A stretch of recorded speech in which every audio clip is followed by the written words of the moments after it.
in the sense that what quantum physics, because what quantum physics, what it's showing us, if I go back to the observer effect, the act of observing actually it has an influence on the universe that we're observing.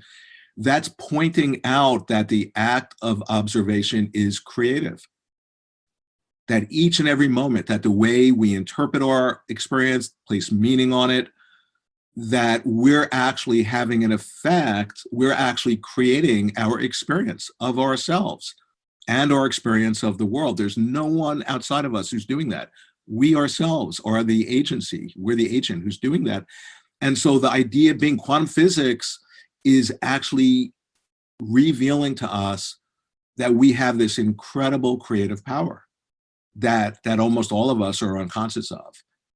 Now, to go back to the dream, I can make this clear or more clear by contemplating, what I call like dreamlike nature, the dreamlike nature of reality. So if you're in a dream, if you're in a night dream, right? So let's invoke our imagination. We're in a night dream, and say you're holding a particular point of view about what you're experiencing in the dream. Well, being that the dream is, it's just a reflection of your own mind. If you hold a point of view in the dream, the dream has no choice but to instantaneously just shapeshift and reflect back your point of view. Now, if you're not awake at that moment to the nature of your situation, i.e. that you're dreaming, you're then, in all probability, you're going to interpret whatever you're experiencing as being objective, as being out there outside of yourself. And then you're going to react to it, and you'll become conditioned by your reactions, because then your reactions will just get reflected back, and you'll be in a feedback loop, the source of which is your own mind. And, but if in that dream you have the recognition, oh, I'm dreaming, and you have lucidity, then all of a sudden you're not going to be entranced by the forms of the dream in the way that you were before you had that realization. And what I'm pointing at is that we actually, in a sense, have entranced ourselves by the creative power of our own mind to conjure up our experience in a way that's killing us. That's really not serving us on the individual level, and collectively, it's being played out in the greater body politic of the world. And so one of the key sort of insights of my work is that our inner process, what's happening inside of our psyche, is actually getting played out. It's actually embodied and like reflected via the outside world. And that's just like a dream, that what's playing out outside is actually in some sort of like this symbolic sort of way is actually expressing what's going on inside of us. But, in that dream, if you hold a viewpoint, and like I was saying, then the dream will instantaneously will just reflect our, it'll offer us all the evidence to confirm our viewpoint, because the dream is just this reflection of our mind. If we aren't awake in that moment, we now have proof. We have proof of the objectivity of our perception, and that then feeds into itself in that self-perpetuating feedback loop. And so quantum physics, all of a sudden, it shows up, in the world. And if you actually contemplate it in a certain way, you discover, oh my God, it's like shedding light on this very process.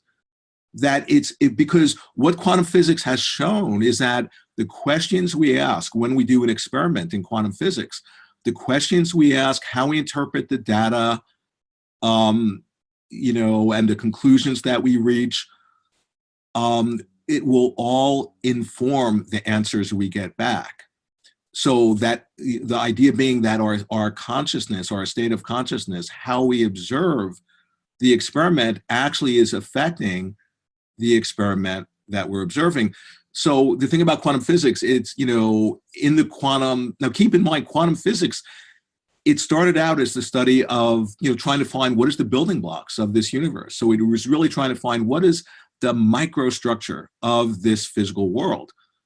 And as it was going more and more down into the microstructure of this universe, at a certain point, what it discovered was you couldn't differentiate, you couldn't separate out what the building block of the universe was from the very consciousness that was observing, that was trying to understand what the building block was. And quantum physics is not just the physics of the really small. What quantum physics is telling us is that this universe is quantum on every scale, that every dimension of our being, both big and small, is quantum through and through. Now, quantum physics, I think about with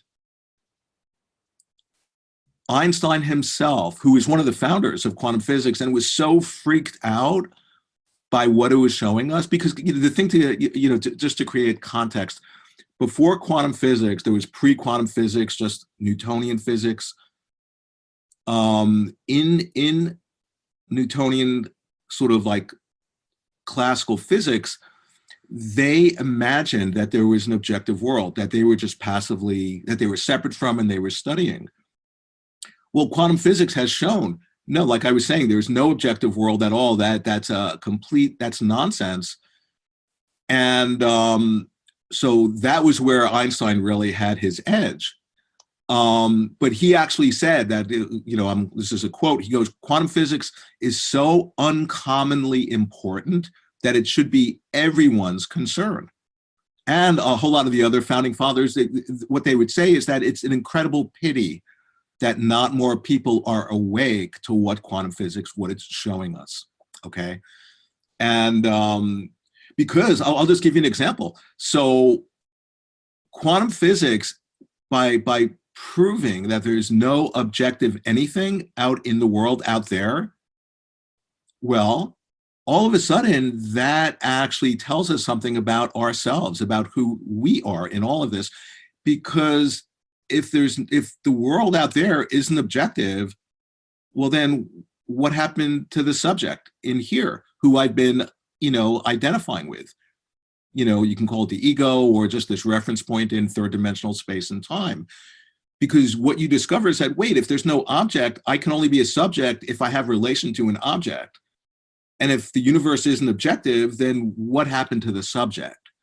So you see, that's where quantum physics is actually, it's like promoting itself to be a spiritual path. And of course, keep in mind, this is not what the typical physicist signed up for. They go to graduate school and study physics and how to solve equations. And then they work either in academia or for the corporate world. And almost all of them are employees of whatever, of the machine that creates war in our world. And if a physicist in that domain is interested in consciousness, they can lose their funding, they can lose their job, they get marginalized and all of that. But there are certain physicists who were incredibly interested in what is this showing us? It's such, because, it's changed our world. It's changed the history of our world, the advent of quantum physics. Just think about with computers or just, I can go on and on with all the technologies. But the really switched on quantum physicists are saying that's the low-hanging fruit. That's 1% of the benefit of quantum physics. And when I am an outsider, not a physicist, I'm coming in and saying, yeah, and what the benefit is, it's actually showing us not only who we are and our place in the universe, but it's actually, when you actually have the recognition of what it's showing us, it's actually unlocking the incredible creative power that each one of us have. But if we're not awake to it, then it's being turned against us in a way that's imprisoning us, and that's killing us. Okay. Now quantum physics, it's not just this incredibly, esoteric, complicated, like in this book that I wrote. Let me just hold up a copy just to show people. There's the book. See the quantum revelation. Anyway, so that's the book. But I point out that quantum physics, it's actually, it can really help us to contextualize and to understand our actual relationships, in a way that we're all experiencing. Like even the All the physicists are saying we experience quantum physics way more often than classical physics, just on a day-to-day basis, but we don't know it. And in the book, I actually really try to go into that. And I'll just give you an example. I'll because just came into my mind. This happened a number of years ago. I was with this my girlfriend. At that point, we were breaking up, so she was my ex-girlfriend. And it was early in the morning, and I was sleeping. And she wanted to ask me a question. We were still in the same house. I hadn't moved out yet. And she wanted to ask me a question, but she was afraid of the answer I was going to give. She was afraid I wasn't going to just say sure, that I was going to say no. So I'm asleep, and she comes to wake me up and to ask me this question with the expectation that I was going to say no. And so at that moment, for some reason, I had this awareness. As she was waking me up, I felt the part as she was asking, or just even the way she was asking the question, it was like she was invoking the part of me that was going to say no. And then I did. That was the part of me that she woke up. And as soon as I said no to her question, that confirmed to her, oh, I knew it. I knew Paul was going to say no and all that. So then I had gotten even more concretized in her mind that that's who I was. But I was tripping out over it because it became clear to me, oh my God, I had the part of me that would have said yes, but that wasn't the part that she was actually invoking. And how come I wanted to share that story is because I think that happens all the time, that we all have all of these like subpersonalities or potentialities. And whichever one is, think about it. When we're with different people, we'll show up in different parts of ourselves. And that's because, with this person, they're projecting the shadow. Well, they're going to invoke this darker, shadowy part of me. And then once I manifest that way, that confirms to them that's who I am. So they'll be even more fixed in their viewpoint of seeing me as, the shadowy figure. And of course, I might be doing the same thing to them. And we like dream up like the shadow to play out between us.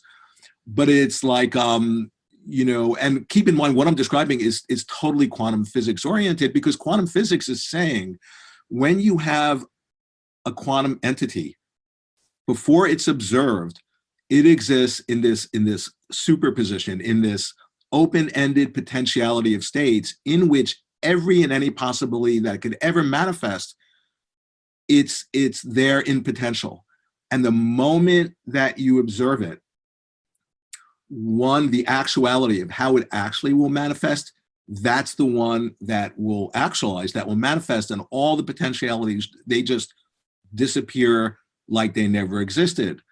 Now, if you think about that, that's kind of what I was describing with this ex-girlfriend, that I had like other potentialities, other parts of myself, but like she was observing me in a certain way, and my, sort of the wave function is a physics term of the potentiality just collapsed into the part of me that said no. And so I'm trying to give this little bit of a flavor how we're all interacting, in the quantum realm, like all throughout the day. And it really helps when you have some sort of like, whether it's language or context, to actually understand that. And it's particularly helpful when you connect with other people. It's the idea in Tibetan Buddhism that I'm familiar with. They'll talk about, the profound importance of Sangha, of community, when you actually hang out with other people who are also quantum activists or quantum activated, in the sense that they're awake, that we're like co-creating our experience together each and every moment, that we're all, in a way, co-creating this dream each and every moment.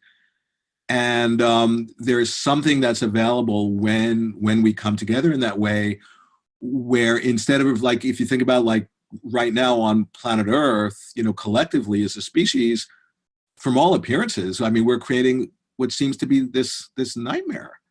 And,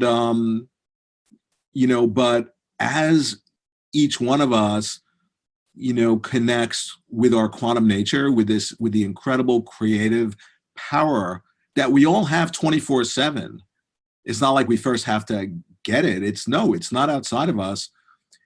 But when we actually are able to consciously connect with that, and particularly connect with other people who are also awakening to that, that's the place where we can put our lucidity together and actually, potentially make this real difference in the world.